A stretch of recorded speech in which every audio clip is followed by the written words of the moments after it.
Welcome to the Lessons from Leaders podcast. I'm your host, Brian Beckcom. Hey, before we get into the next episode, do me a favor if you don't mind. Like, share, comment, rate the podcast on YouTube or whatever podcatcher you use. The reason I ask you to do that is because the algorithms really like it when people interact with the podcast, and the more people interact with it, the higher it goes in the rankings, which means the more people will listen to it and the more guests I can get. I don't get paid for this, and neither do my guests, so I would really appreciate it if you like the show, if you like the guest and what they're saying, to give it a like, a share, a rating, stuff like that. My next guest is the commander of the 57th Operations Group and Close Air Support Integration Group, 57th Wing, Nellis Air Force Base, Nevada. I'm talking about Colonel John B. Gallemore. Colonel Gallemore is an American war hero. He has flown F-16s in multiple tours of combat. He was also a Thunderbirds pilot, which is the Air Force unit that performs air shows that basically show what the capabilities of our different aircraft are. They're literally flying 550 knots, 18 inches apart in formation. I mean, some of the things that Thunderbirds do just absolutely blow your mind. Colonel Gallemore comes from a family of military folks. As a matter of fact, his dad was a combat pilot in Vietnam, and although his dad passed away between the summer of Colonel Gallemore's senior year in high school and freshman year of college, John talks a lot about how his dad was his hero and how he wanted to follow in his footsteps, which is exactly what Colonel Gallemore did. Colonel Gallemore is just absolutely dripping with leadership. I mean, he's got leadership coming out of his pores. It is incredible to listen to the way Colonel Gallemore thinks about positive leadership, servant-based leadership, how he motivates the people that work with and under him. He's got a lot of great thoughts, and we talk about this a lot kind of near the end of the podcast about trusting your instincts, patient leadership, being patient when you're a leader, and a lot of other things, testing yourself, pushing yourself, having a purpose. I mean, it's like a master class in leadership listening to Colonel Gallemore. I was absolutely blown away. There were multiple times where I actually got chills down my spine because I just could not believe how great some of the comments and some of the thoughts Colonel Gallemore has. If you're a fan of Top Gun like I was, this is literally that guy. He is the best of the best. And he's the kind of person that makes me really comforted to know that these are the leaders that are protecting our country. With leaders like Colonel Gallemore, we're in good shape.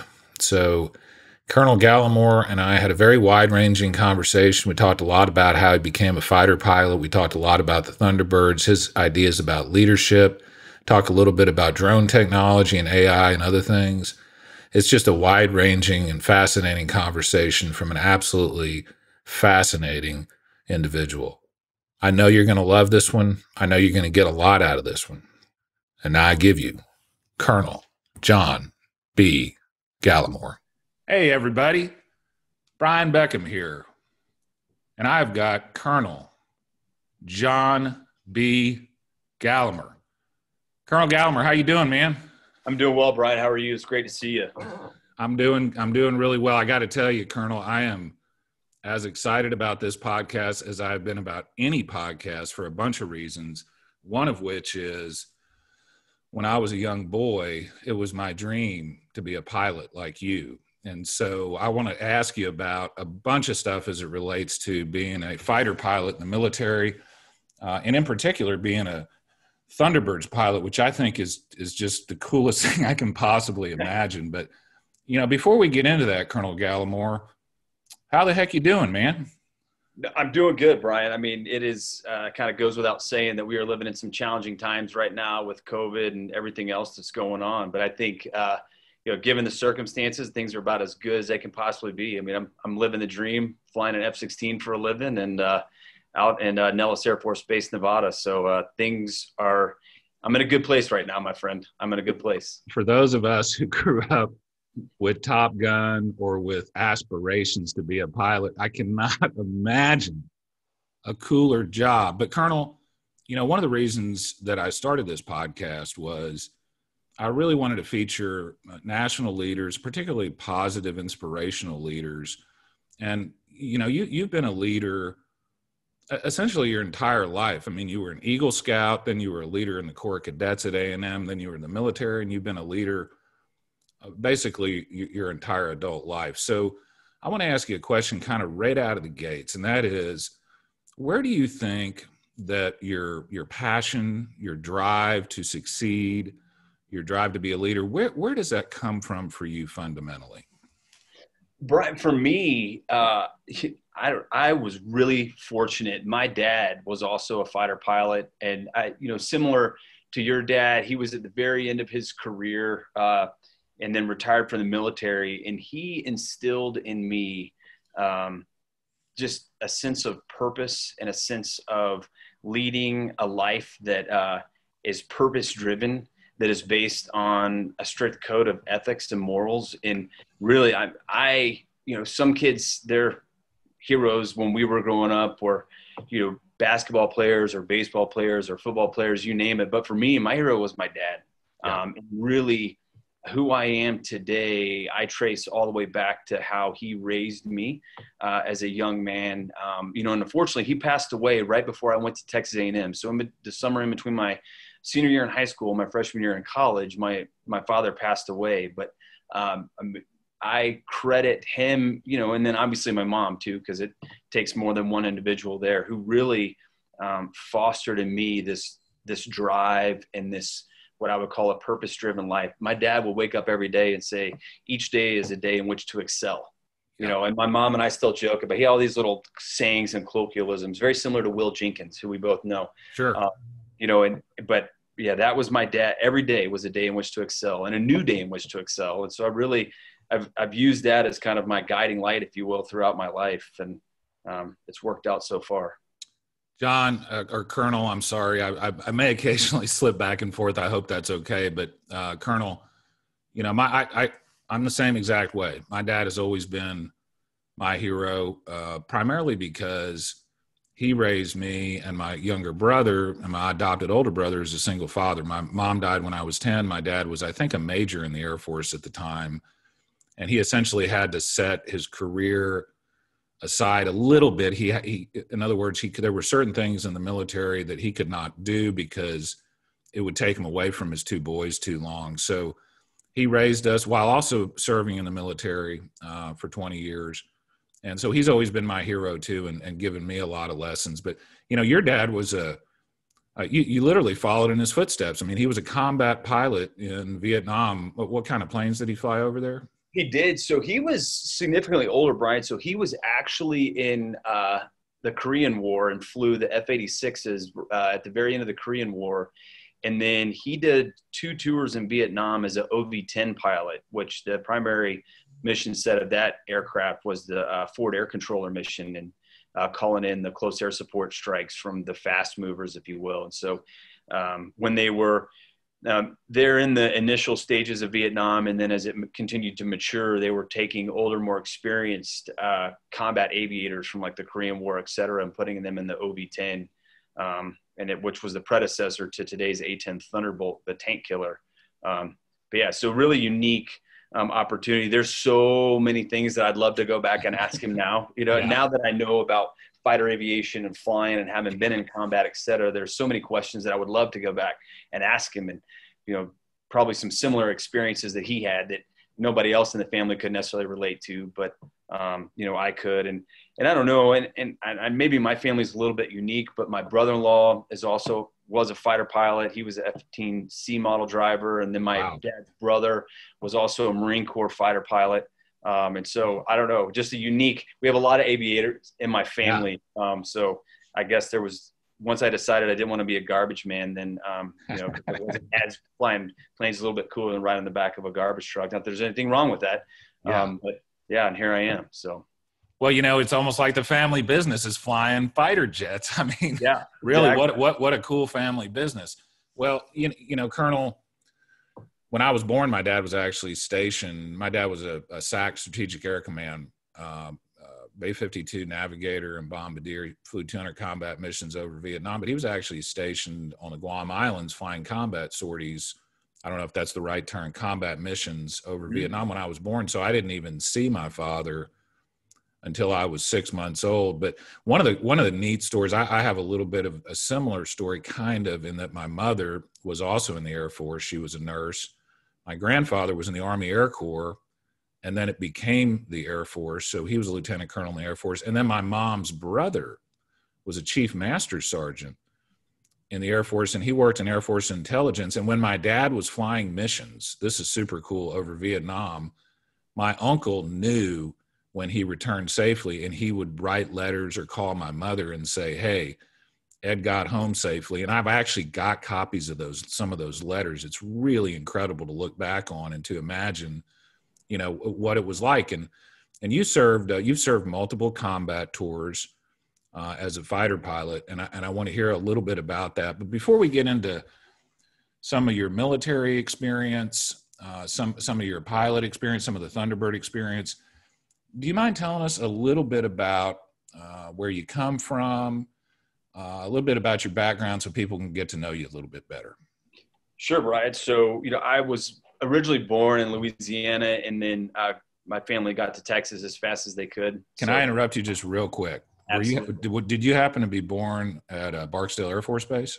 I was actually born in Bossier City. Yeah, I was born in Bossier City too. I was born in Barksdale Air Force Base. Wow, what a small world. Yeah, it is. Yeah, well, sorry to interrupt you. That's super neat, though. That's super neat. Yeah, no. So, my family, they relocated to Texas, and so I did 2 years at Spring High School there, just outside of Houston, and then my last 2 years, my junior and senior year, at Conroe High School. And as you alluded to earlier, I was a Boy Scout, and then I finished that pretty early in my high school career. Not just a Boy Scout, you were an Eagle Scout. Yes, yeah. So did that, and then transitioned to athletics. I think, like most folks do, as you get a little bit older, and played football and ran some track, and other than that, just had a good time. And as I was getting towards the end of my junior year and into my senior year in high school, my dad had always talked about Texas A&M, and I really didn't have much SA, but when my dad was first in the Air Force, he was an instructor pilot out at Old Bryan Airfield there. Sure. And at the time, the Corps was so big that the freshman cadets lived out at Bryan Airfield. And my dad talked about how respectful the cadets were, because they would hitchhike into town, and my dad and his fighter pilot buddies would take them into Bryan so they could go to the bar and do whatnot.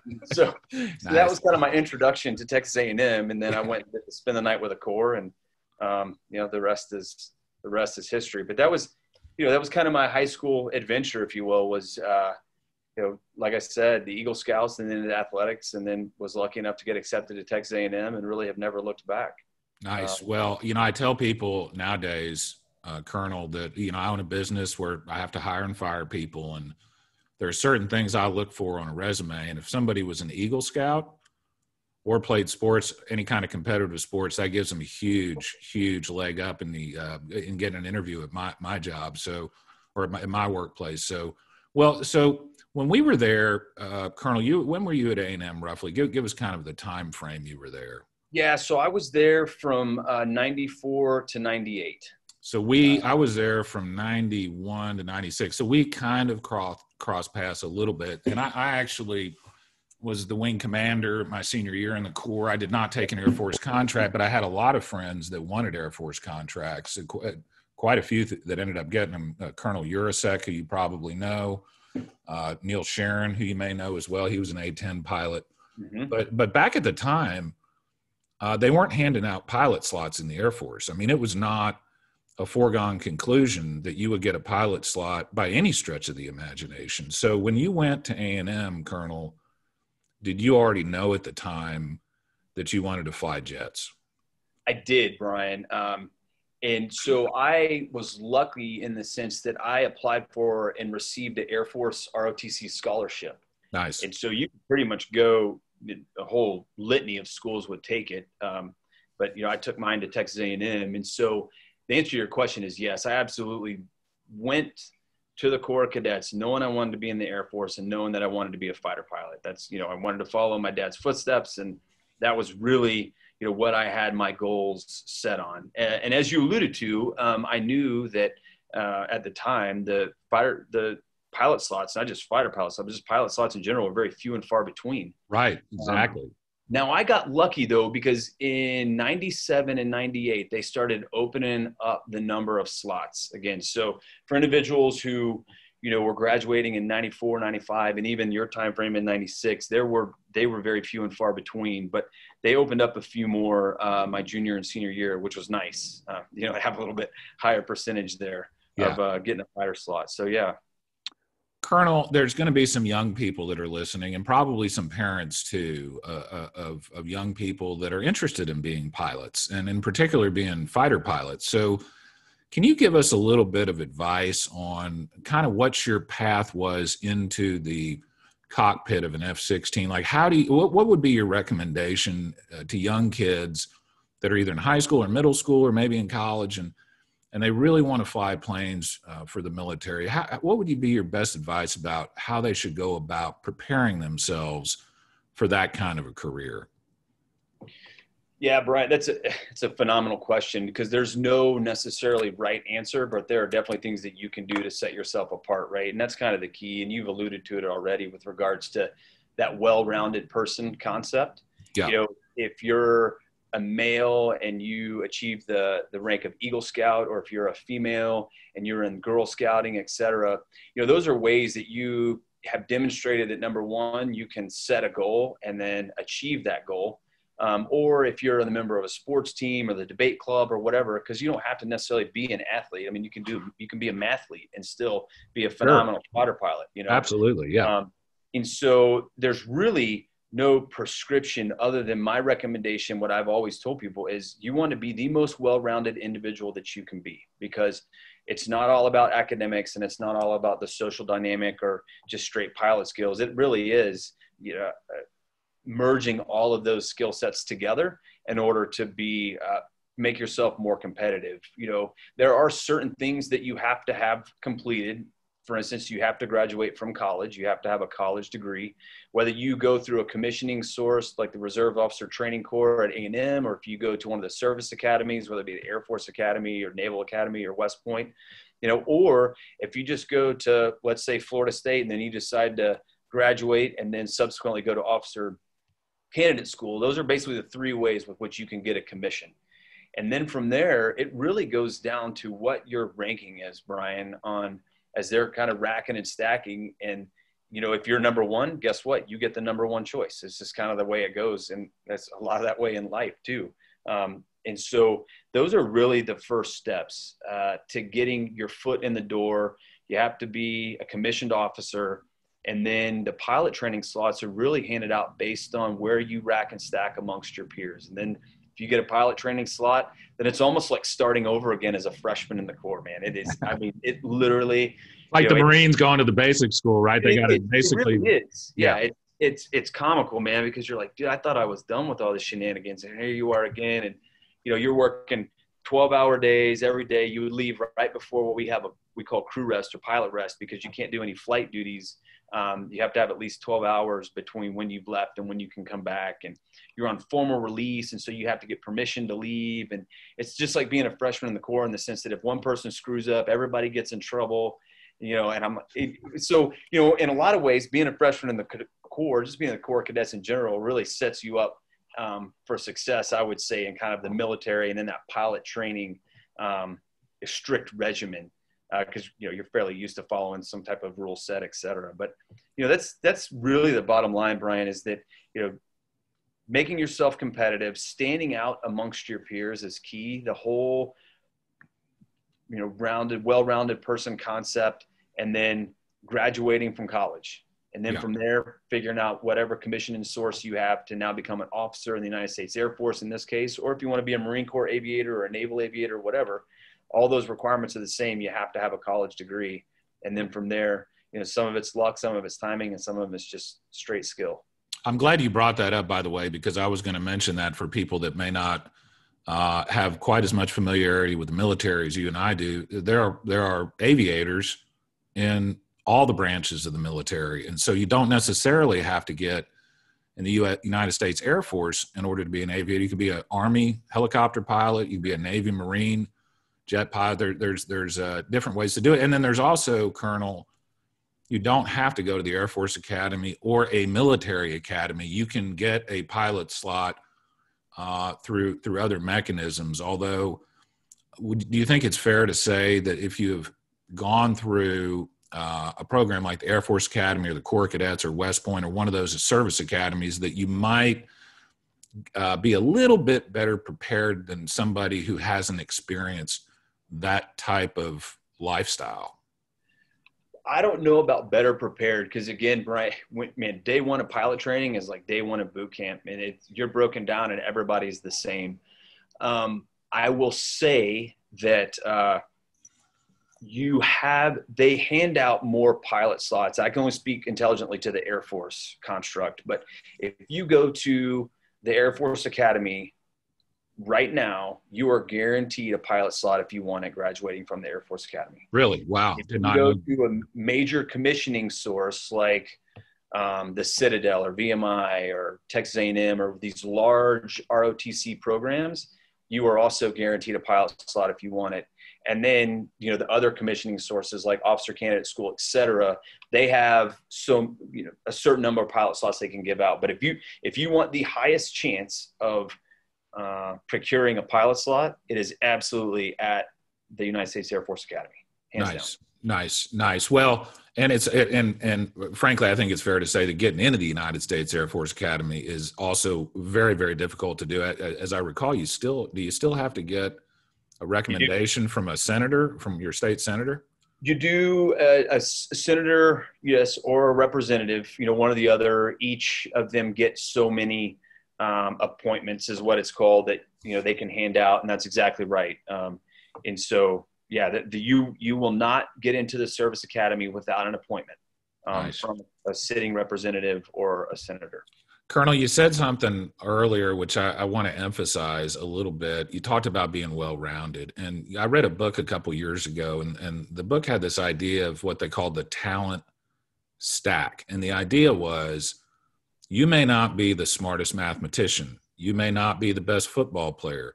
You may not be the best at whatever it is, but if you're well-rounded and you can do a number of different things well, then that in combination makes you a much more effective pilot, lawyer, businessman than having a real narrow expertise in one real narrow field. So when you're talking about being well-rounded, because I really do want the young people listening to this show to understand and appreciate as specifically as possible the kinds of things that they need to do to be successful if they want to be pilots.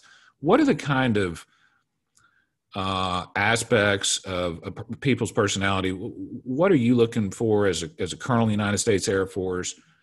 What kind of skills and talents do you look for specifically when you say somebody is well-rounded? Yeah, so to use the saying, nobody wants a one-trick pony. Yeah. Right? Yep. And I think that a lot of what defines a person is how they react to a stressful situation or a conflict in your life. It's not the problem that defines the person. It's how the person handles or reacts to the problem, which is really what sets individuals apart from each other, right?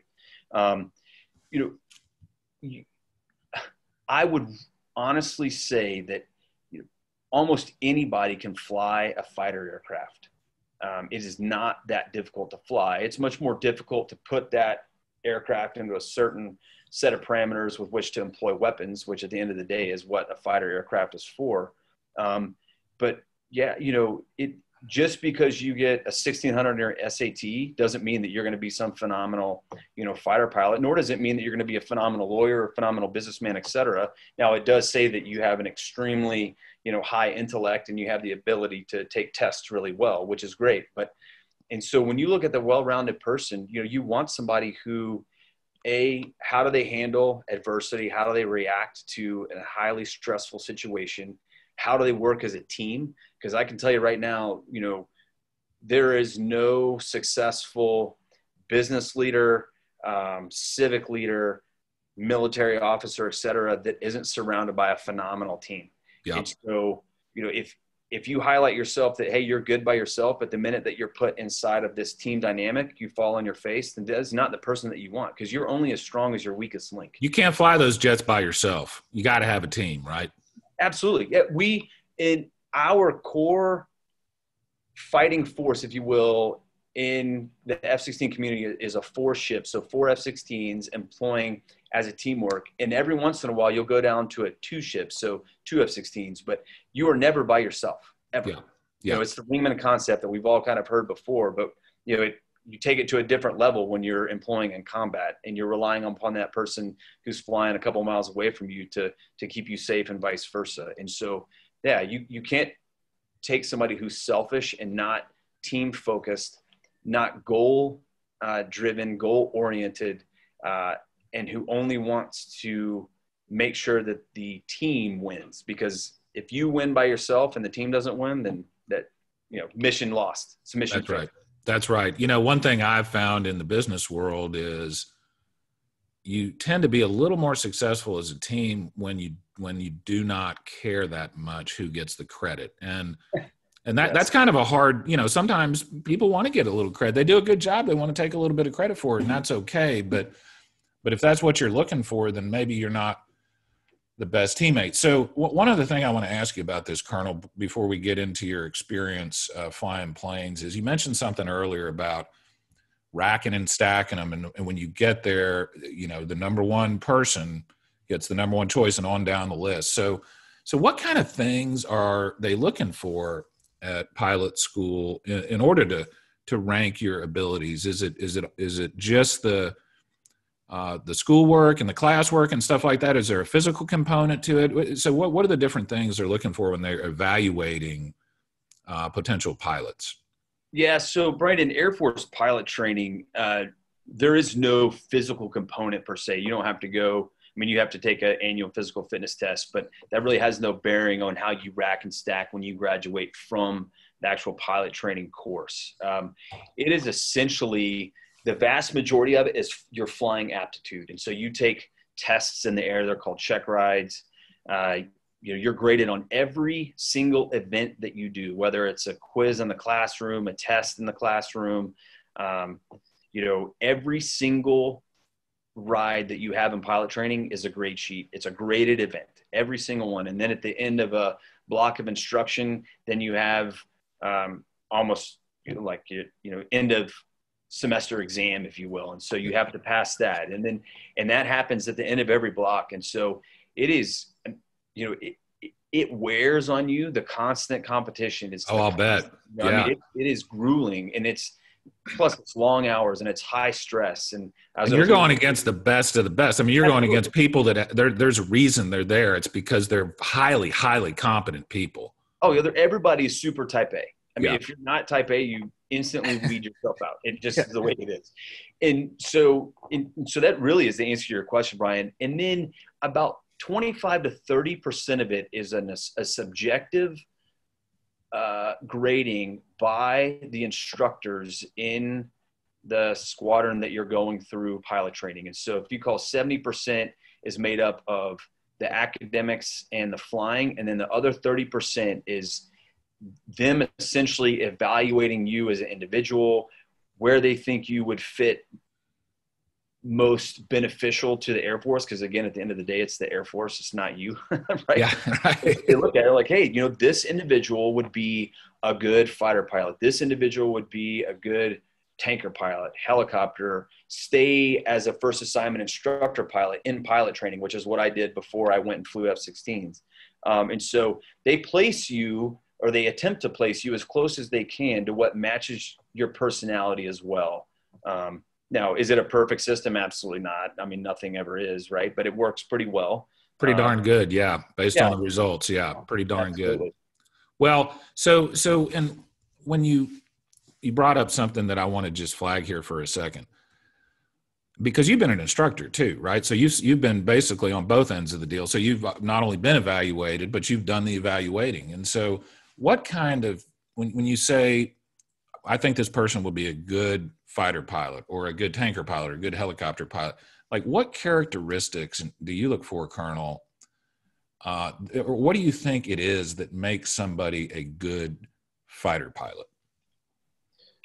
Some of it is, man, bro, that is a tough question to put some type of objectivity and solid points towards, but it is a equal balance of team player, charisma, driven. I mean, you have to be driven. You have to be a hard worker, and you have to be able. The attention to it, the devil's in the details, right? And it doesn't matter what business you're in, but in the flying business and in the fast jet business, man, details kill, right? And at the end of the day, you have to be able to trust that individual who's on your left or right wing with your life. Every single time you walk out the door, you're trusting them with your life, and so that is hard to package up. But you know it when you see it. Similar to, I'm sure, when you're litigating or you meet another lawyer and that you have an experience with, you can tell there are some that are good and there are some that are really good, right? And you just know it when you see it. Now, does that work every single time? It doesn't, and we all make mistakes. We all make bad judgments on character, et cetera. But, what I found is if you can take somebody who is highly detail oriented, a team player, extremely aggressive, but also charismatic and cares about the people around them and making the team move forward is really what I have found kind of the best, I guess, mental recipe to be a fighter pilot. Colonel, I was talking to Bucky Richardson last week about on the podcast about some leadership issues. And one of the things that he said, we had a conversation about this, was about judgment and trusting your instincts. So while it sounds like some of the evaluation you do may be a little, quote, subjective, what you're really talking about, I think, is taking very experienced military fighter pilots, and they have a developed sense of judgment. And, we were talking, Bucky and I were talking, and it wasn't until I was maybe in my early 40s that I started really paying attention to my gut, my instincts. And I noticed when I kind of look back on my life, the times where I ignored my instincts or my gut, I normally made a bad decision. And, there's a lot of research on this. I mean, for example, there's a guy named Gavin DeBecker, who's an international security expert. He does Jeff Bezos and all these other people. And he wrote this book, and I read it. And one of the things he talks about is a book about personal safety, keeping yourself safe. One of the things he talks about is trust your instincts. Like if you're someplace and something doesn't feel right, you need to listen to your instincts. And so it really gave me a new appreciation for, like you said at the very beginning of this piece of the conversation, it's hard to put into words, but when you've been doing stuff long enough, you develop this sense of judgment, this instinct on who will and will not be a good fighter pilot, or like you said, a good lawyer or a good whatever. So speak to that a little bit, if you don't mind, like the value of developing judgment and the value of trusting your instincts. So, Brian, it's really fascinating you bring this point up. So as much as I love flying jets, the Air Force takes you out of your comfort zone, if you will, out of a fighter squadron, and then they put you in professional military education, which is it's going to get a master's essentially. And then you have to do a staff job at some point. And prior to being back here at Nellis, my staff job is I was the deputy executive officer to the commander of the United States Central Command, which is one of 6 geographic combatant commands that we have around the world. And so he was a 4-star general. And I learned more about myself and about being an officer in the United States military in the 18 months that I served under him than I had in my 18 and a half years of service leading up to that point. It was a phenomenal life experience, but one of his 4 tenets was trust your instincts. So when he would talk to his other commanders, and he's as high as you can get, right? Yeah. And when he would talk to his other commanders, he would say exactly that, is trust your instincts, because your instincts are what got you here, and they haven't failed you so far. Now, if you blindly trust anything, then that's a mistake in and of itself. But I am a firm believer that trusting your instincts, whether that be in a dangerous situation or whether that be judging somebody's, if they're right for the next position or whatever the case may be, your instincts 99% of the time are correct. No doubt about it. You know, in the context I was talking to it with Bucky, he was choosing between going to LSU or A&M to play football, and he was from Louisiana. They don't let kids get out of Louisiana. That's a very, very difficult decision for a guy like him. And he said it basically, you know, I did all the research, did all the homework, talked to all the people, but at the end of the day, it just felt like the right place. My instincts told me it was the right place, and he was like, man, it was probably one of the best decisions I ever made in my life. And, you know, the thing, Colonel, that I used to get hung up about was, you know, because I think, you know, I have an engineering degree. I really like math and stuff like that. So I have a tendency to be kind of analytical. And I think sometimes I have a tendency to be over analytical. I overanalyze stuff. And so it's not like you and I are talking about don't do your homework, don't do your preparation. We're not saying that at all. We're saying do all that stuff.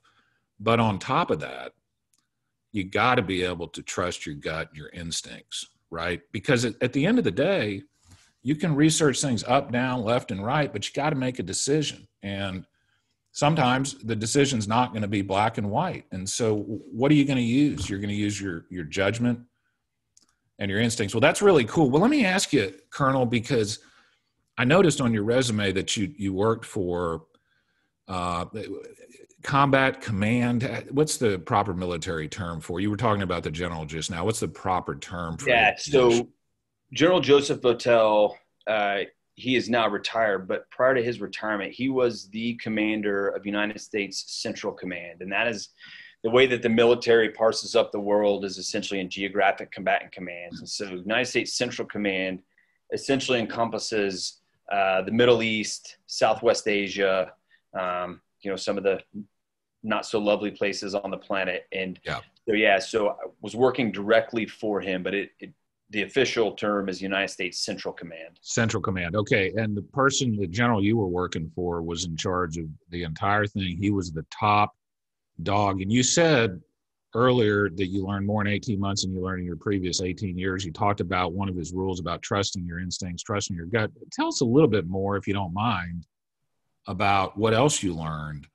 serving in that position, because this is a leadership podcast, and it's really interesting you'd say that. I'd love to hear about a few more lessons you learned. Yeah, Brian, it was fascinating, because what is interesting about that part of the world, not only has the United States military obviously been actively engaged in, you know, war over there since even before 9/11, right? Everybody kind of equates to 9/11, but the Air Force in particular never left after the first Iraq War in 91. And we were flying Operation Northern Watch and Southern Watch before re-engaging in combat operations in Afghanistan and then subsequently Iraq. But, you know, so that area of the world, without overstating the obvious, is an extremely volatile place. And it is all about relationships. And what is fascinating about the commander of the United States Central Command, especially the one that I worked for, General Votel, was that oftentimes, to use an A&M phrase, he was the soldier, the statesman, and the knightly gentleman all at the same time. Because in certain places,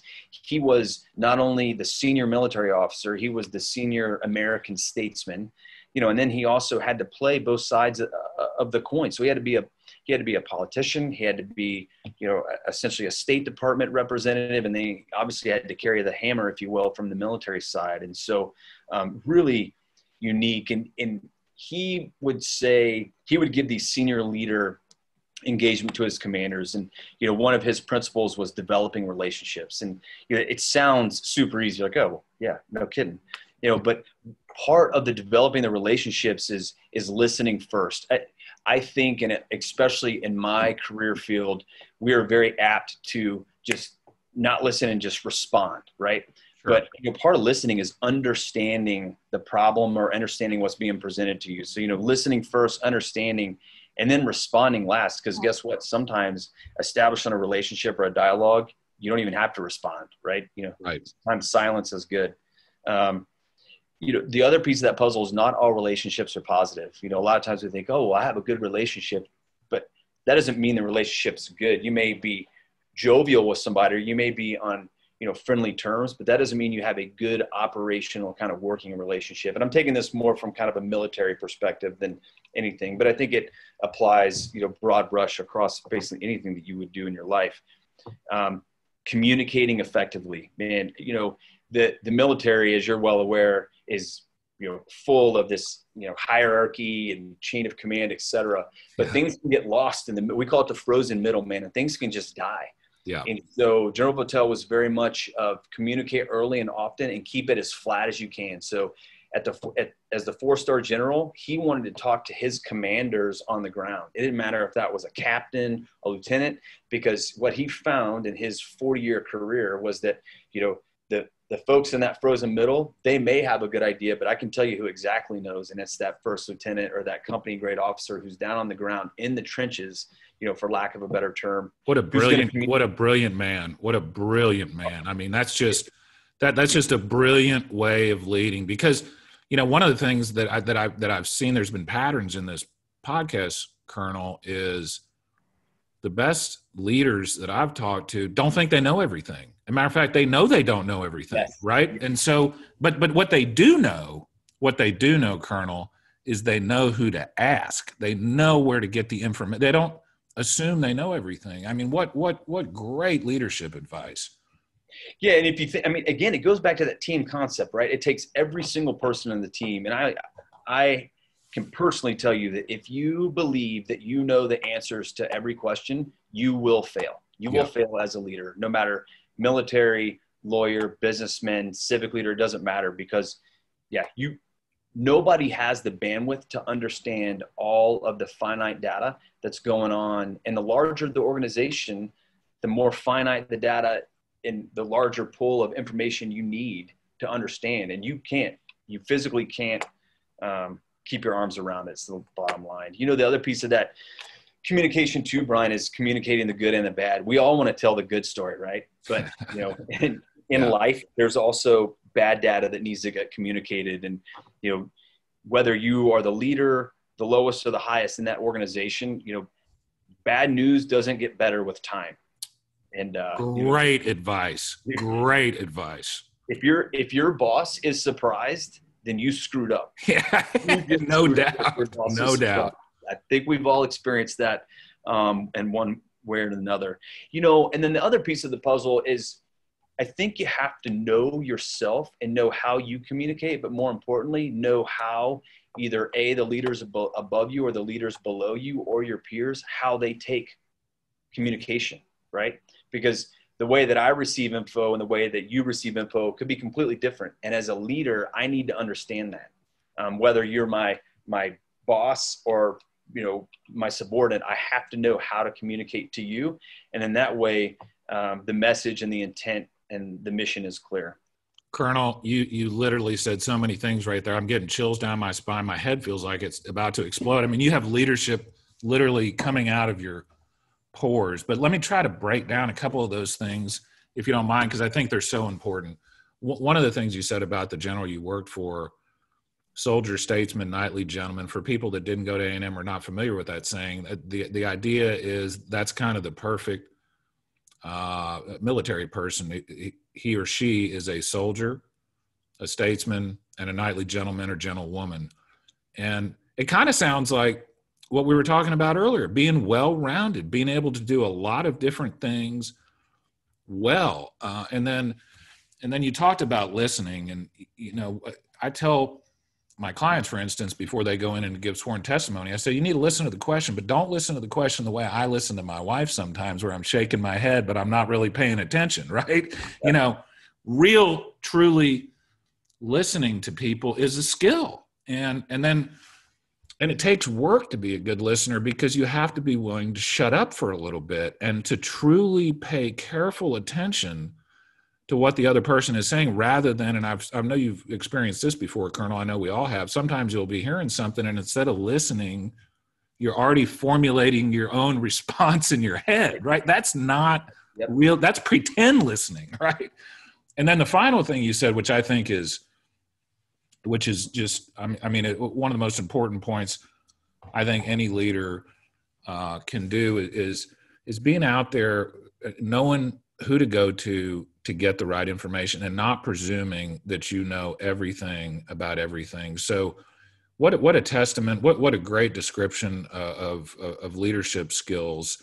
And we could talk about that for hours, Colonel, but I want to switch topics now just a little bit, if you don't mind. And I want to talk about what it's like to be sitting in the cockpit of an F-16. I mean, seriously, I just, for the vast majority of people in the world, we will never experience that. Like, what was it like the first time you were in that plane by yourself and you hammered that throttle forward? What's that feel like? So I will say this, and hopefully there's no A-10 drivers that get their feelings hurt, but because that's a super slow plane. Yeah. So when I went to pilot training, man, like I was saying, my old man was an OB-10, a FAC-A, close air support pilot, and I was like, I want to fly the A-10, right? That's what I want to do. And then in pilot training, the Warthog, I think they used to call it, right? That's exactly right. The second stage of pilot training is you go to T-38. So if you're going to go fly fighters, and the first time I lit the afterburner on a fighter jet, it was a small fighter, right? Not an F-16, just a T-38. I'm getting butterflies in my stomach right now. Keep the A-10, man. I want something that goes fast. So, and I'll tell you, the T-38 is a phenomenal training platform, but then you go to the F-16 and it's hard to explain, Brian. I mean, it is literally, and the F-16 is not the premier fighter anymore, now it's the F-35, but the amount of power, it really is, it's jolting. It's amazing. I mean, sitting inside of it's one thing, but everything happens so fast. You accelerate so fast that you get used to it, but it never ceases to amaze me when I'm on the ground and like watching an afterburner engine run when the maintenance troops are out there doing their work on it. And it like shakes the breath out of your chest. It's an insane, it's almost euphoric. It's amazing. I love it. I try to fly twice a week, as much as I can. It is honestly, I don't know. I'm living my boyhood dream is the bottom line, man. I could not have, I'm lucky. I'm extremely lucky. So like, let me ask you a couple technical questions. And by the way, Colonel, I'm going to try not to ask you anything that's obviously not something you can talk about, but if I do, we can just move on. But like when you just hammer that throttle forward, how many G's are you experiencing it when you're like taking that plane off? Like how many G's are you hit with right off the bat? You don't get a lot of G. I mean, it's accelerating. It's like accelerating on a roller coaster, right? Okay. So think of one of those roller coasters that has that straight shot. That's what it feels like. So it's this lateral G, and it's not, other than pinning you back in the seat like in a fast race car or whatever. That's about what it is. It's the performance of the aircraft is really not until you're in the air. And that's when, and of course, the faster you get to a point, then the more performance the aircraft has. And so the F-16 is a 9G capable aircraft. And so, if you think of your brain, how much your nugget weighs, 25 pounds. So now you multiply that times 9, if you're not in the right body position or whatever, next thing you know, you're looking down at your toes type deal. But it's an amazing feeling. I mean, it is very taxing on the body initially, but it's like anything, your body gets used to it. What is, no, that's okay. So Colonel, when you're talking about taking off, that's more of a lateral force, but when we're talking about G's, that's the force of gravity interacting with the pilot's body. So 9 G's, is that, essentially, does that mean kind of mathematically 9 times normal gravity, or is it exponential? Yeah. Okay, so basically your entire body is being pressed on, or there's forces interacting on your body in that plane that can knock you out, essentially, right? Yeah, absolutely. It's called a G-induced loss of consciousness, and so not to say a mouthful, we just call it a G-lock. But that's exactly what it is. And so when you are so right now we are sitting at 1G. You and I, the world is at 1G. Yeah. And then based on the performance capabilities of an aircraft, the acceleration is what causes that G onset. And so the faster I am, the more, the better performing the aircraft is. And then the higher G's that you can hit or pull, and then the higher G rate, which you can sustain. And so you wear this anti-exposure suit, which for lack of a better description, is essentially looks like a pair of chaps that plugs into the aircraft that fills up with air. And all that does is it squeezes your abdomen and your legs, and you have an anti-G strain maneuver, And the deal, what you're trying to do is keep as much blood up in your brain as you can. Gotcha. So you can sustain G's for a while, but at some point, you have to relax the G in order to maintain consciousness. Sure. Colonel, so give us a couple examples if you can. You said the real performance of the aircraft happens in the air. Give us a couple examples that you can think of like some super cool stuff that aircraft can do that most aircraft cannot do. Well, so most listeners aren't ever going to be able to see, what a fighter jet does in application, right? Unless you're on the receiving end of the bad end of the bomb. And you're not going to see it for very long. But what you can relate to is, whether you're watching the Thunderbirds or the Blue Angels, right? There you go. And so that is probably the best descriptor that you can use. And so that's really, what those teams are doing is demonstrating the power of these fighter aircraft, right? So for the United States Air Force Thunderbirds, it's the F-16. For the Blue Angels, it's the F-18. And then the different fighter platforms have these single ship demonstrations that'll go out. But that's really, and so, what I like to say, the Thunderbirds do a loop on takeoff. And so the diamond, which is in the picture in your background there, Brian, they take off, and as soon as they lift off, they bring the gear up, and then they immediately start a pull because the jet is accelerating so fast that if the gear don't come up in time, you can actually overspeed the gear. And then you're not even in full afterburner. So you're not even using full power as you continue to do this loop on takeoff. And it's really what that is demonstrating is that your thrust to weight ratio is better than 1-to-1. So your power exceeds the weight with which the aircraft weighs by more than a factor of 1, if that makes sense. Wow. Yeah. No, that does make sense. Well, and that's kind of the perfect segue into your experience with the Thunderbirds, because you've been a Thunderbirds pilot for a while now. And I want you to talk a little bit about how you became a Thunderbirds pilot. But I have a question that I really want to ask you because it's been on my mind for a while now. I understand that sometimes the Thunderbirds are flying in excess of 550 knots, as close as 18 inches apart. And so how is that? I mean, how is that even possible? How do you fly those jets going at that kind of speed in the air, that close, with that much precision? Trust and teamwork, my friend. Yeah. Oh my gosh.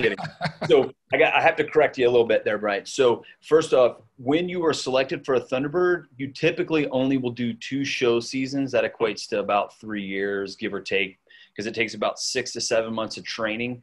And then you do 2 show seasons, which is over the course of 2 years. And then you have to train your replacement. And then when you're done, you're done. So, I finished my tour on the Thunderbirds after the 2011 show season. So I did the 2010, the 2011 show season, and then I went back to the combat air forces, if you will. So I just so happens that I'm back at Nellis as the operations group commander here. But to get back to your original question, the Thunderbirds have 12 officers, and they, in a typical year, will replace about half of the officers, which is, in that way, you always have some continuity.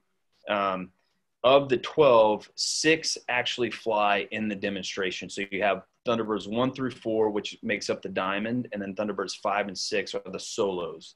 And then you have various support officers. There's a narrator. You have the operations officer, who's also your safety observer, and then you have a flight doc and public affairs and an executive officer, et cetera. So, but the call goes out and you apply, and it's just like any other business interview process. You go out, you actually travel with the team, because it's quite an undertaking. You're on the road roughly 260-ish days a year when you're on the Thunderbirds, essentially from mid-March to mid-November is when you're doing the various show seasons. And so they are interviewing you as much as you are interviewing them, for lack of a better term, to make sure that that's something that you want to do, because it is, and it's quite taxing. Tons of travel, right? Tons of travel. I mean, you're on the road, minimum, in a normal week, you would leave on Thursday, come back Monday, you'd practice on Tuesday, off Wednesday, and then you're back on the road. Can I ask you a silly question? Yeah. When you travel, do you actually fly your jet from place to place? Absolutely. Absolutely. See, that seems kind of cool to me, actually. No, man, You're still away from your family a lot, but actually getting there in an F-16, that's about as cool as I can imagine. No, I mean, it was great. It was honestly, Brian, it was one of the most unique experiences that I've had as a fighter pilot. Because it's really the only, like I was saying earlier, when you take off and then you go do your mission and you come back, but people don't ever see what you do. And the whole purpose behind the Thunderbirds and the Blue Angels is to really, represent the pride, the precision, the professionalism of the United States Armed Forces. It's not just the Air Force. It's not just the Navy Marines. It's really representing to the American public what it is that their armed forces is doing. And we're doing that through showcasing basically combat air power using frontline combat fighter aircraft. So when you're flying 18 inches apart or however close, I mean, it's just ridiculously close. I guess I'm surprised at your answer a little bit, because I thought maybe there would be some buttons you could push or something that would help you maintain that distance. But you're saying that's just practice. It's just practice. That's right. So Thunderbird 1 is the commander leader, and you're essentially in constant communications on the radio. And so the Thunderbird leader is, he or she is communicating over the radio if they're moving in the power, if they're adjusting the pull, et cetera. And so it's essentially voice inflection as to how much power they're pulling back or adding in, or how much pull they're putting on the aircraft. And then that 18 inches is the closest that you'll get. Some formations a little bit further out, but that is, you're months into the show season before you get into that close. It takes repetition, doing the same thing over and over and over.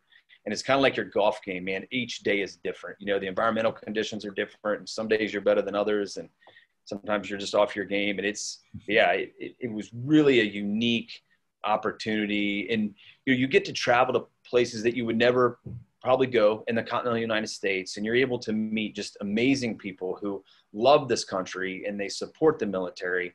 And now you're able to showcase to them what their tax dollars hopefully are actually paying for. Yeah. And at the same time, some of it is selfish too, Brian, because the United States military is an all volunteer force, right? And so we rely on a steady pool of recruitment. So you always need new officers and new enlisted, et cetera. And no better way than to take that and do it kind of in an air show circuit is the platform that we're using to recruit some new airmen. If you're in the Air Force, retain the ones that you have. And then lastly, representing, as I've already alluded to, what the United States military is doing on a daily basis. And so it was really a phenomenal opportunity to meet some amazing people. I think my favorite part was every Friday you would do a practice air show, but it would always be for some special needs group or like a Make-A-Wish or whatever. So some child who may be terminally ill, who's been stuck in a hospital, they're able to come out to the air show and they watch that, and to put a smile on a child's face that potentially won't be there the next week or the next month, to me was probably the most moving piece of my entire tenure on the Thunderbirds. It was a phenomenal experience. That I'm getting chills again. That's so cool. Colonel, I want to talk a little bit. Do you have a few more minutes for me? I've got at least 30 more minutes. Okay, cool. So I want to talk a little bit about your experience in combat. But before we do that, I want to know where you got the nickname Nuke. It's on. Matter of fact, you got it on your uniform right now. Yeah. So this will not instill a lot of faith and confidence, your faith and confidence in me as a combat aviator. But yeah, so when I showed up to my first operational F-16 assignment, we do what's called strafing. It's essentially shooting the gun at the ground. And I was not good, man. I could not hit the broadside of a barn. And so I don't know, after like the third or fourth time, and we get back to the debrief, and everything's taped, right? And so you can see it. Man, I'm not hitting anything. And there's a scoring system out there. It's like this acoustic scoring system. So there's no line. There's no getting around it. There's no fudging the numbers, right? And finally, one of my instructors just looks at me and he's like, dude, he goes, we're going to call you Nuke because you need a nuclear weapon to destroy the target.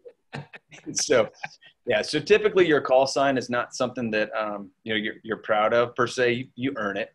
Yeah, for And it's sure. always up for renewal too, man. It is always up for renewal. So Absolutely. I had a couple when I was playing basketball at A&M, I had a couple nicknames, and let's just say that my buddies gave me nicknames that were not supposed to be that complimentary at first. that's exactly right. Yeah. The more you dislike it, then the better it is, right? It becomes. That's exactly right. Exactly. Yeah, that's exactly right. Well, that kind of reminds me, I'm a huge fan of British naval history. I've read a lot of books, both fiction and nonfiction about it, but probably the most famous British admiral ever, the man who won the Battle of Trafalgar, where if the British would have lost, the French would have had an open sea lane to come onto the land, was Horatio Nelson. And this is a British, he started as a midshipman, but eventually became an admiral. And he got seasick when he first started going on ships, like violently seasick, and he ended up being, there's a statue to him in Trafalgar Square, rightfully so. And sure. He actually died at the Battle of Trafalgar. But it kind of reminds me of that story, But you just got to be persistent. You got to stick with it and stuff like that. And eventually you'll learn. It's a good story, actually, because it shows that even somebody with your skill, ability, precision, you weren't perfect when you first started. No. Far from it, my friend. Yeah, far from it. You worked at it to get better. Well, let's talk a little bit, Colonel, if you don't mind, about, and what I want to know about combat is a couple of things. One of the things I want to know is how combat is different qualitatively between all the training you're doing. So you do tons of training, you do tons of practice, you prepare, but once you're in combat, how is it different? And that's one of the things I want to know. And the other thing I want to know, and I've asked a number of the other military combat veterans on the show, is when you're first going to combat, what's going through your mind? What are you thinking? Yeah. So Brian, I'll tell you right now, I've listened to a couple of your podcasts, and you've had some, true American heroes on there. And when it's, Toby Flynn and Blake Sawyer, et cetera. And I will honestly say that the experience that you have on the ground in combat is drastically different than the experience that you have in the air in combat. My father says the exact same thing. He said it was a different experience in Vietnam for me than it was for Mike Baggett, who was a grunt on the ground. It was a different experience. That's right. That says the same thing. Hands down. Yeah. It's it's like mixing apples and oranges. And my hat's off to the soldiers who have done it, who are doing it right now as we're doing this podcast, and will continue to sign up to do it. To me, it's an amazing act of selflessness to support and defend the Constitution of the United States in ground combat. So to talk about a couple things, Brian. So training, in a perfect world, you want your training to be as close to realistic combat as it can possibly be. And that's one of the things that we do really good in the United States Air Force, especially from a fighter side of the house. And we do the world's premier combat training exercise here at Nellis Air Force Base. It's called Exercise Red Flag. And it is supposed to emulate the first 10 combat stories that you have. So in theory, your first couple of flights in this Red Flag exercise should be more difficult than your first 10 combat sorties. But realize that this exercise Red Flag is more for what we would call a major combat operation, kind of near peer force on force. What was happening in Iraq and Afghanistan is a completely different fight, right? Whether you were talking about Fallujah and the urban house-to-house fighting, all over in Iraq, down in Basra, all the way in the south. And so just a completely different training set than what we had trained for leading up to kind of the late 2001, early 2002 operations into Afghanistan, into this mountainous region where we had been training for this basically. Was that your first combat deployment, was Afghanistan? No, mine was actually in Iraq, and we had not necessarily been training for this close quarters urban fight where everybody looks the same, and trying to discern who is the enemy and where the friendlies are as they're taking friendly fire. And you've got these young kids yelling on the radio that, hey, we're getting shot at, or they've already been hit by an IED, et cetera. And so it's a completely different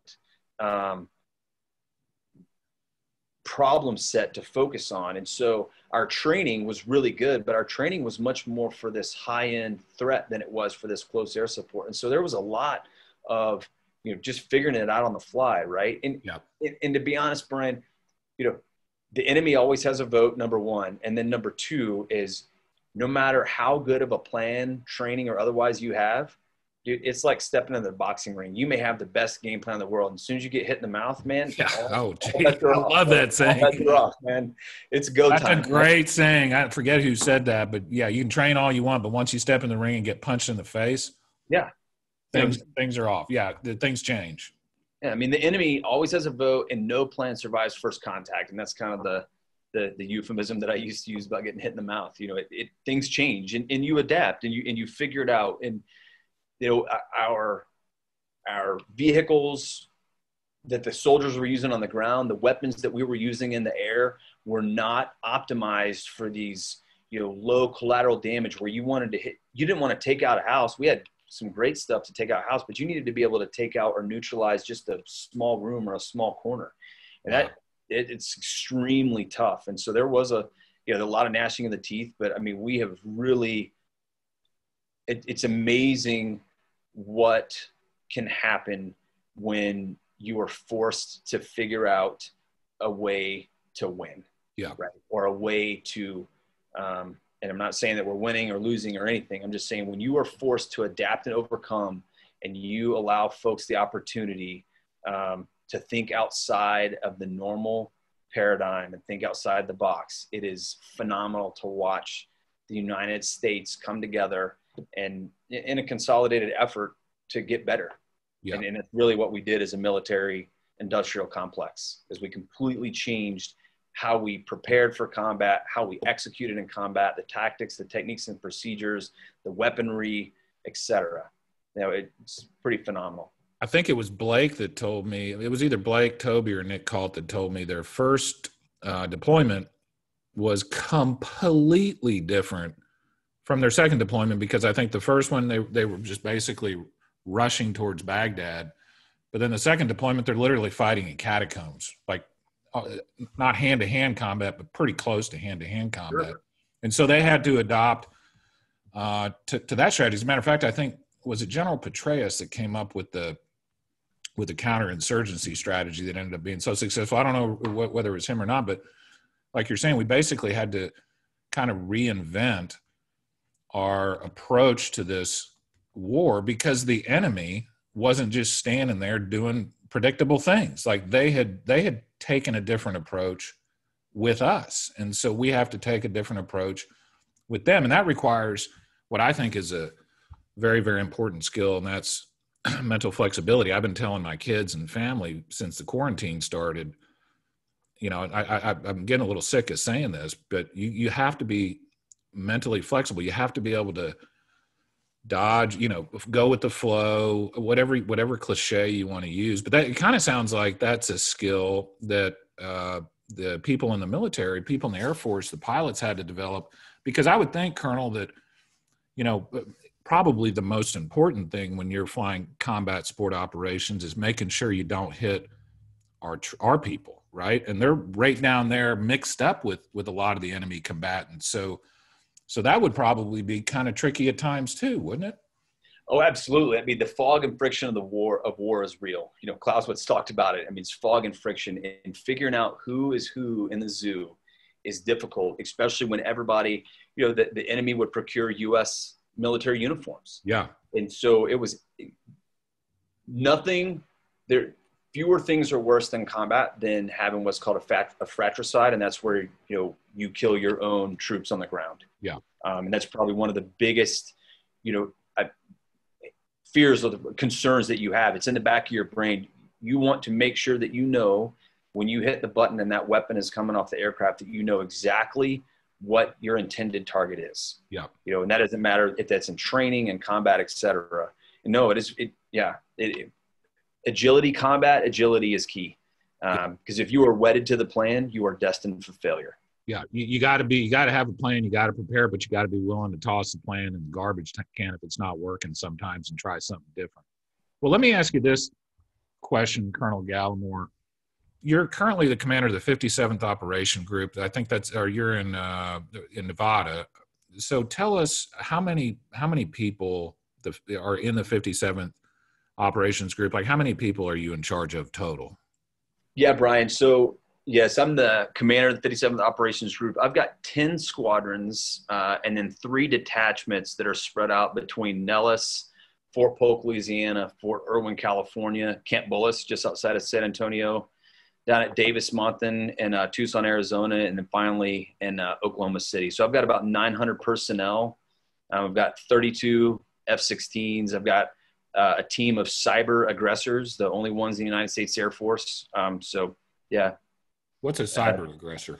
A cyber aggressor. So think about all of the things that you see in the news about what North Korea or China or Russia is doing to attack cyber networks and cyber systems. And so I have a team that emulates that on the Blue Forces. So well, I've been very, very, not to interrupt you, Colonel, but as a computer science guy for a very long time, somebody interested in technology, I have been extremely concerned about the cyber warfare. For instance, I don't know if you saw, but I think it was 2 or 3 weeks ago, there was a Twitter hack, and some very prominent people had their accounts hacked. And I just was sitting there wondering, man, what if somebody hacked some prominent politician's account and they tweeted something out that wasn't true, but man, that could have real world ramifications. So that is certainly something, this cyber war is certainly something, back when I was a computer science, nobody cared about it because all it did was, destroy your hard drive.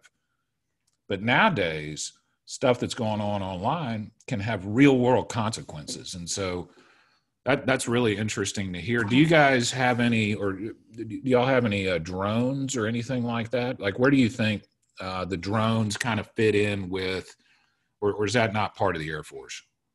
Well, so yeah. Now, are you talking about like the large scale drones? Like the Reaper drones and stuff like that, the combat drones? They're absolutely part of the Air Force, and they are an integral part in, I personally do not have any in the 57th Operations Group, but Creech Air Force Base, which is just up the road from Nellis, is really the unmanned aerial vehicle mecca, if you will. That's really where they started, and they're based all over now. But yeah, they are intricately involved in any type of combat plan and combat operation, and they provide a very unique skill set that manned aircraft or piloted aircraft physically sitting in the cockpit can't necessarily do, especially for the lengths of time and the sensors and things that they can put on those drone aircraft. It's an impressive enterprise that the Air Force, out of necessity, has developed in order to preserve the fighter fleet, for lack of a better term. So I actually got to sit in a drone simulator a couple weeks ago, and oh my gosh, that was so cool. They were showing me how detailed you could get with some of the camera technology. I mean, you can literally see if somebody has a mustache or not, and it's just, the technology is amazing. But Colonel, I didn't think we were going to talk about this, but if you don't mind, I'm curious to ask you this question. Where do you think the interplay between UAVs or unmanned aircraft and manned aircraft is headed? I mean, are we going to a point eventually where we won't have any manned aircraft, or is there always going to be a need for manned aircraft? Or what do you see kind of, what is the future of air power for the United States? Well, I mean, you may have seen, Brian, DARPA has been doing some testing on AI, and they actually built an AI simulator that fought an F-16 pilot a couple weeks ago now. Really? I did not see that. Yeah, I mean, the AI simulator won hands down every time. So I do believe that at some point technology will allow where you no longer have to have a pilot physically sitting in the aircraft. Yeah. I think we're still a ways out from that, but I absolutely think it's feasible that maybe towards the end of our lifetime, but definitely in our children's lifetimes, that you could potentially see an initial wave of combat aircraft that are all remotely piloted, then followed by, piloted aircraft where pilots are physically sitting in the cockpits, then going in. I think that is absolutely. And then, the other thing that you alluded to is the interoperability between the systems is absolutely the way forward, right? Because the more connected you can be in the battle space, then the more situational awareness you have with which to continue to prosecute the enemy. I am so interested in AI and stuff like this.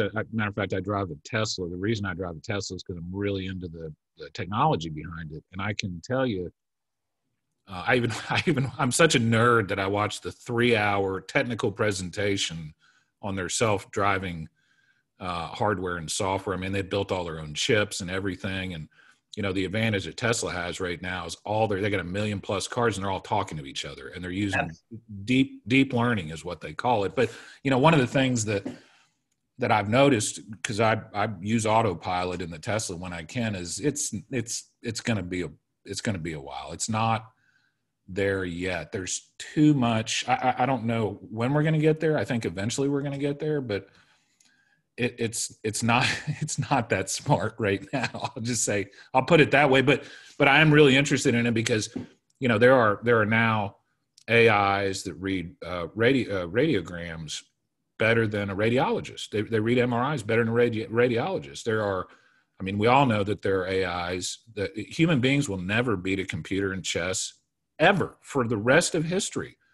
And now they're beating humans in games like Go where they don't even give them the rules ahead of time. They're learning the rules. And so this is a really, really fascinating topic. And the other thing another thing we've got to think about is AI safety. And, if we deploy a bunch of AI drones, we got to be dang sure that we're extremely clear about what their mission is so they don't start doing things that we don't anticipate, right? Yeah, and I think that's the moral dilemma right now, right? For lack of a different way to put it. It's an ethical question. It's not really a technical question. It absolutely question. is. Yeah. And so to have a person, a human being in the loop, is where the technology is right now. But I do believe that we will be able to, through more research and development, produce an AI system that can completely autonomously operate and make decisions, as well as be presented with ethical and moral dilemmas and still make a decision as good and sometimes better than a human, because the machine won't necessarily have all of the bias, right? Yeah. That we have as humans. It's just, these are really, really, really important questions. I talked to Representative Will Hurd, about some of this stuff, 5G technology and AI. He's a computer science guy as well. But I love the way you put that. These are, they're technical questions, of course, but really at the end of the day, they're ethical questions or moral questions. So for instance, with a self-driving car, what are you going to tell the car to do when it's driving down the road and a 4-year-old girl runs out to pick up her soccer ball, but there's 4 kids on the side of the street. So you got a choice to either turn and hit those or go straight. And there's no good choices. And the point of it is we have to think about these things because the machine is going to do what we tell it to do. And so if we build in some ethical restrictions and some moral restrictions, that'll be good. But there's going to be instances where we just can't foresee things. And so how do you build judgment into a smart machine? Let me switch topics just real quick. And normally I wouldn't ask you this, but this has been all over the news. I just wanted to know if you have any thoughts on some of these videos that they've been releasing. I think they were naval aviators that saw these kind of odd shapes and stuff moving around. I'm always extremely skeptical of these kind of things, but I'm just curious to know what you as a pilot think about all this stuff. So this is John Gallemore talking. I have 3,900 flight hours, which is a decent amount. I have never seen an object that I couldn't identify. Yeah. There are a lot of things that are flying around in, just outside of the lower atmospheres. And, when you put on night vision goggles, you can see more shooting stars and space trash and all these other things that you wouldn't normally see on the naked eye. And so, but my personal opinion is no, I have never experienced that. And I remain 100% skeptical. I'm still very skeptical. I'm always asking myself, like, if these aliens are so smart, why do they let us even see them? Like if the technology was that good, Right. we would never even see them to begin with. And number two, what are they? I mean, why would they, mess around with us? It doesn't make any sense. But anyways, I just wanted to ask you that question. So, Colonel, let me ask you one or two more questions, and then I'll let you go because I know we're bumping up against our time. But let me just ask you, as somebody in a leadership position who's been a leader their entire life, who leads 900 plus men and women who have a very important job for our country. What are you telling people? What are your kind of thoughts? What are your beliefs about how we get through this very, very difficult time in our country with the pandemic? And there's been a lot of issues with race relations and things like that. And then, of course, the politics is very, very difficult right now. So what are you telling your folks, your family, and the people that you work with about how we get through this? So, Brian, I'm glad you asked. I think this is a good way to kind of conclude. And I've got several things to talk about, so feel free to stop me and I'll expand or I'll just keep going. But, for me, one of the funniest memes I've seen thus far is that 2020 is what Y2K was supposed to be. I don't think there's any way that you could probably put it any more succinct. But, the first thing that I like to tell folks, Brian, is, test yourself, right? Whether physically, mentally, spiritually, you have to constantly test yourself, because I truly believe that makes you a better person. Whether that be working out. I guess you just started Brazilian Jiu-Jitsu. I did. I started in January, and it's totally addictive, but man, it's not easy. It wasn't easy walking in there as a 47-year-old man like myself. Dude, so I've been on the mats for about 11 years now. Have you really? Awesome. Yeah, love awesome. It, man. I love it. So cool, isn't it? I love it. Yeah. Or if it's CrossFits, it's competitions, it's testing yourself. When we were younger, I was more into like testing myself against somebody else. But now I just want to see where I'm at mentally. What is my mental state? And I truly believe that builds a stronger person. Testing yourself, meaningful dialogue, kind of like we're doing, or debating somebody on a topic.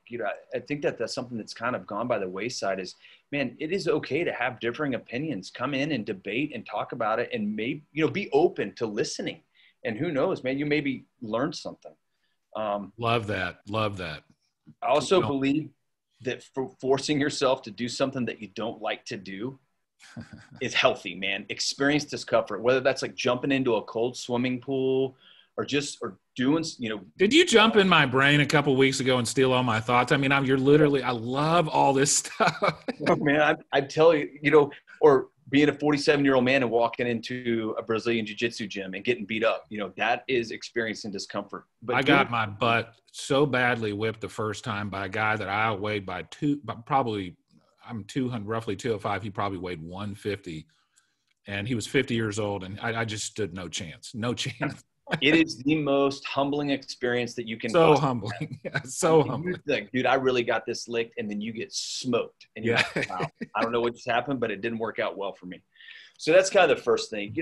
I also think, Brian, what I've really started to talk to folks about, especially that work for me and some of my commanders, is strategic patience, man. I mean, we as a society, I think, have become impatient. And I really think that to make substantive change, it takes time. I mean, look back when our country was founded, dude. July 4th of 1776, we declared independence. It was not until January of 1791 before we actually ratified the entire Constitution. Wow. So that's I'm a lawyer. Time. I did not know that. I did not know that, and I'm a lawyer. I should know better, but that's a really interesting story. Really 14 and a half years. And we were in a provisional government. We had the Articles of the Confederation, then we had the government of the Confederation, and it took a long time before we got to this thing that we call the Constitution, which is now, really it's the oldest surviving written charter of government that we know. Yep. Since kind of recorded history. And it survived a civil war, economic depressions, assassinations by presidents, terrorist attacks. Yep. But it's that we, the people, those first three words, man, they're powerful. Yep. And if you've had the opportunity to set foot in some of the places that I've been, and I know that you've experienced these same things. You know, you look at like Yemen and Syria and Iraq and Afghanistan and Djibouti, and I've had the opportunity to visit all these places on the ground and get to know the culture. You know, and I've lived in South Korea and I've lived in Germany, and I'll tell you, there is no other country like ours on the planet, period. Yeah. And dude, I mean, I got it. We are not without our problems. We are not without our flaws, but I really believe that, you know, if you believe in the Constitution and allow it to do what it does, to be a guide and a protector, then I think, man, we are in a good spot. We are in a good spot. So that's kind of my strategic patient speech. You know, when it goes to leadership, right, we lost Ruth Bader Ginsburg, who I truly believe was an amazing American hero and a champion of rights for all. You know, and one thing that she said was, not to interrupt you, Colonel Gallemore, but one thing I just want to interject, because I totally agree with you, but a lot of people don't know that her and Antonin Scalia, who were on completely different sides of the political spectrum, were great friends, fast friends. They were fast friends. And I've been wondering, like, when did it become the rule in the country that if I disagree with you on something politically, all of a sudden you become my enemy? I mean, that's crazy talk, right? No, 100%. And that kind of goes back to that meaningful dialogue and debate. And it's okay to have differing opinions. It's healthy. Absolutely. Dude, we're a bunch of robots, man. You know what? One of my favorite things in the world is to find out I was wrong about something, because I feel like if I find out I was thinking wrongly about something and I change my mind, then I can maybe get a little closer to the, you know, being better about the way I think. I like being told, hey, you're wrong about this. And then going, you know what? You're right. I am wrong about this. That's right. Yeah. Test my hypothesis, please. Yeah. Challenge my assumptions. Yeah. Hands down, man. You know, what Ruth Bader Ginsburg said was, fight for things that you care about, but do it in a way that will lead others to join you. And I think that goes, and I had a chance to talk with Justice Scalia when I was going through the Marine Corps Command and Staff College. What a fascinating individual. Fascinating guy. And he talked about his relationship with RBG, you know, the Notorious. And it was just, what's that? I'll tell you a funny story about Antonin Scalia. So I got a chance to meet him a couple times too. But anyways, a friend of mine was telling me a story. He was very, very famous in legal circles, and he was sitting around with like 9 law students one time, and he smoked cigarettes. And so my friend said he pulled out a cigarette, and immediately all 9 people pulled out a lighter to try to light a cigarette first. Yeah, he was such an icon, you know, and probably none of those people smoked. They just brought a cigarette lighter just specifically for him, but a true titan. Absolutely. Yeah. You know, and that's it, man. And I really think if you look at Justice Scalia and you look at Justice Ginsburg, I mean, that they were willing to challenge assumptions, but they also had strategic patience, and they championed causes in a way that made people want to join that cause with them, whatever it is. And I think that's the key. And so as opposed to ostracizing and alienating people, they've really championed causes in a way where they fomented this support. And it was, I don't know, man, it special people, both of them, very special. Agree, 100%. The other piece of that puzzle, Brian, is the power of positive thinking. You know, I can't say it enough. Now, be realistic, but be positive. You know, there is enough negativity floating around in this society that that's the last thing we need. You know, I think surround yourself with people who are, you know, willing to challenge your assumptions, test your hypothesis. They make you grow as a person, right? And just like you alluded to a minute ago, you know, being able to say that, wow, I just learned something. That's key, man. That, and it kind of goes back to the very first thing that we were talking about, developing relationships and then communicating effectively, right? I mean, no better way than to just realize that, wow, man, I was proven wrong. And, you know, one of my favorite sayings about that, Colonel, is I like to tell people I have strong opinions loosely held. Yes. No, it's true. Absolutely right. You know, please. I love it when people prove me wrong. Yeah. And then I go back and look and go, man, what made me believe that my incorrect opinion before? How did I get to that assumption? Right. Yeah. You know, you're talking about being positive. I wrote an article a number of years ago about having a positive mindset versus having maybe a negative mindset. And I've always tried to have a real positive mindset about things. And kind of the point of the article was, hey, man, why would you have, you want to go have a negative, mindset about things. That doesn't seem like a very fun way to live your life. Like, at the very least, if you have a positive but realistic, like not Pollyannish or something like that, but Right. positive, realistic, is just a much more pleasant way to go about life, right? So if you can choose to have a positive or negative mindset, I don't see why anybody, any rational human being, would ever choose anything but being positive about stuff. Yeah, I couldn't agree more, Brian. And then the other thing that I really believe in this, and I've been lucky in my 20 plus years now in the Air Force, and the world is vast and it's full of really amazingly smart individuals who only want the best for themselves, their countries, and their families. I encourage everybody to live abroad if you can, at least once. Yeah. Study abroad. I want my daughters to study abroad. I think it's just being able to open the lens with which you view the world in a more broad manner only allows kind of true freedom of thought, and I believe more purposeful meaning in life. Nice. Well, Colonel John B. Nuke Gallemore, you literally have leadership coming out of every single pore in your body. You are absolutely one of the most perfect guests I could imagine. Listening to you and talking to you and seeing you, I think gives me certain feelings that I think it gives a lot of people, and that's trust and faith in our country and our military, and the fact that we have people of such high caliber, of such good faith, intelligence, of such good morals and ethics, literally who have devoted their entire adult life to serving, and emphasis on the word serving our country and protecting our country. You are just the epitome, literally the epitome of what at least my idea of leadership is. You're also an American patriot. You're a war hero, and you're just a great guy. So, Colonel Gallemore, and you're also very busy, so I appreciate all your time. Colonel Gallemore, I cannot tell you how much I enjoyed you being on the podcast. I cannot tell you how much I look up to you as a leader, a positive leader, and you're just a great guy. So, man, Colonel, thank you for your time. Thank you for your service. And next time you're in Texas, man, or I'm in Nevada, let's maybe try to get together if we have some time.